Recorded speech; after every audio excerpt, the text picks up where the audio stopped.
ইনশাআল্লাহ সবাই 12 তারিখে ভোট দিবেন। ইনশাআল্লাহ ধানের শীষের কেন আসছি, আমরা 12 তারিখে সবাই ভোট দেব। কোথায় ভোট দেব বলেন আপনারা? হ্যাঁ, আপনারা একা দিলে, আপনারা এখানে আসছেন মনে হয় 200-300, এটা দিলে হবে?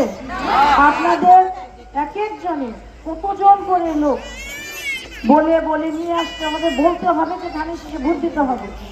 এইবার আমি আরেকটা, এর আগের একটা প্রোগ্রামে গেলাম, সবাই বলতেছে আমরা এইবার ভোট দিতে ভয় পাই। তার কারণ তারা এর আগে ভয় পাইয়া তারা অভ্যস্ত। কিন্তু এইবার আমরা আশ্বস্ত করতেছি কোনো ধরনের গন্ডগোল হবে না। ইনশাআল্লাহ আপনারা সবাই আসবেন ভোট দিতে এবং সবাইকে নিয়ে আসবেন। আর আমরা আপনাদের পাশে আছি এবং থাকবো ইনশাআল্লাহ।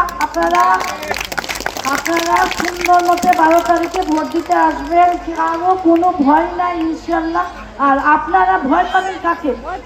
কাকে ভয় পাবেন? নিজেরা রুখে দাঁড়াবেন। কিসের ভয়? আর আমাদের সময় আমরা ভয় পাই না, এখন তো ভয় পাওয়ার প্রশ্নই আছে। হ্যাঁ, ইনশাআল্লাহ সবাই 12 তারিখে ভোট দিবেন। ইনশাআল্লাহ ধানের শীষের আপনারা সবাই ভালো থাকবেন। আল্লাহ হাফেজ।